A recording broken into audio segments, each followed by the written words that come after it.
Hello, welcome to the Housing Sector Podcast. In this episode, we ask, are our CEOs stretched too thin?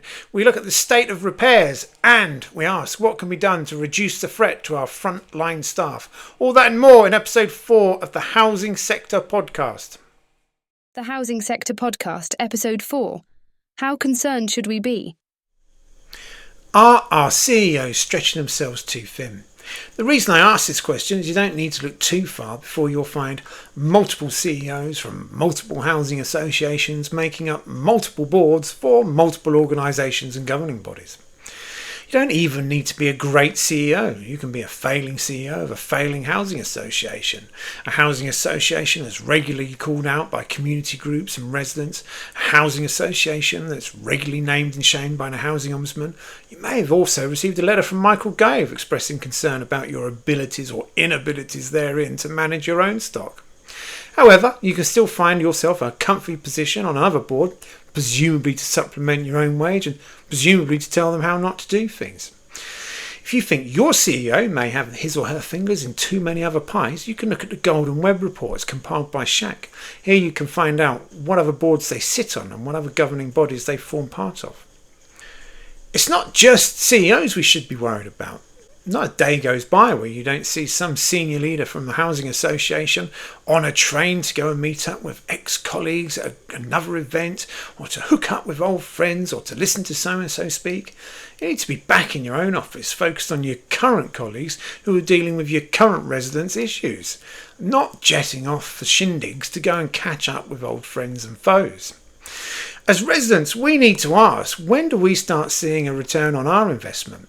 When do we start getting value for money from the wages that we provide through escalating service charges and rent agreements? If you're not bringing value to your own housing association, what value can you hope to bring to others?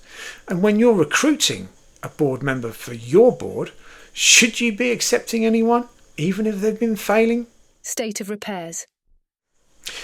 Over my shoulder, you can see some photographs submitted via my Green Square Accord resident support site. These are from Green Square Accord properties with issues that have supposedly been resolved by their engineers. Let's have a look at the resident journey. The residents reported the issue via calls and emails. This has been assigned to an engineer and the repair team who have booked an appointment to come out. They've come out. Sometimes they say they don't have the right tool on the van. Sometimes they need to order a part. Sometimes they won't be able to do it that day.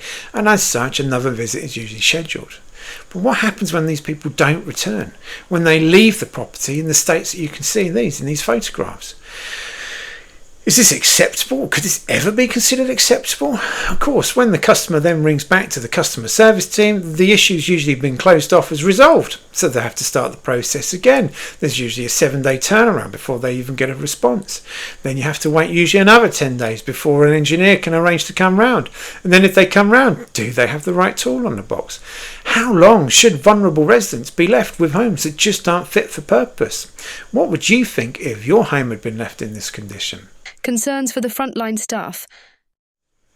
How concerned should we be for our frontline staff, in this case the customer service team? They're in a hard, intensive job which is often low paying and low morale, constantly at threat of the next AI invasion which is going to replace them all with automated bots. They don't get all the benefits or all the celebrations that those above them. They put up with all of the nonsense from their managers who pass down blame. They constantly have to deal with angry customers who are calling up to repeatedly raise issues that have been cancelled higher up by the hierarchy within the housing association.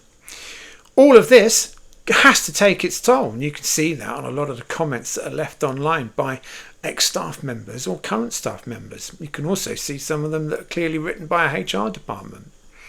This is what brings us on to our first award for the Housing Sector Awards.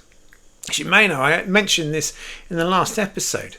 Due to the fact that the awards ceremonies seem to be for the managers and senior teams to chase and pursue and to have the night out and the Facebook posts, and yet it's the people in the trenches that often get left behind. If you've got a housing association colleague who works in the customer service team, we're looking for that person that, regardless of the low morale, they've always got a smile, they're always making a nice cup of tea. They're the ones that people go to when they've got a difficult call or a question to ask. They're the ones who support their colleagues day in and day out.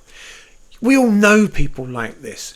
If you do know someone, nominate them. We'll create a landing page. It'll become the first award for the housing associations who don't get the credit they deserve. So for our housing sector award, we're looking for the best customer service advisor. They don't have to solve the most issues, but they need to be there with their sleeves rolled up, working hard to support their team and to support their residents. Look, it's a difficult role. We appreciate that, and you're often the residents of housing associations yourself. So we really are in this together. Let's make sure we can raise your profile, make sure you get the just rewards that you deserve for the hard work and toil that you've put into in the day-to-day running of a housing association. I look forward to hearing from you. You can find out more from the link above. Final thoughts.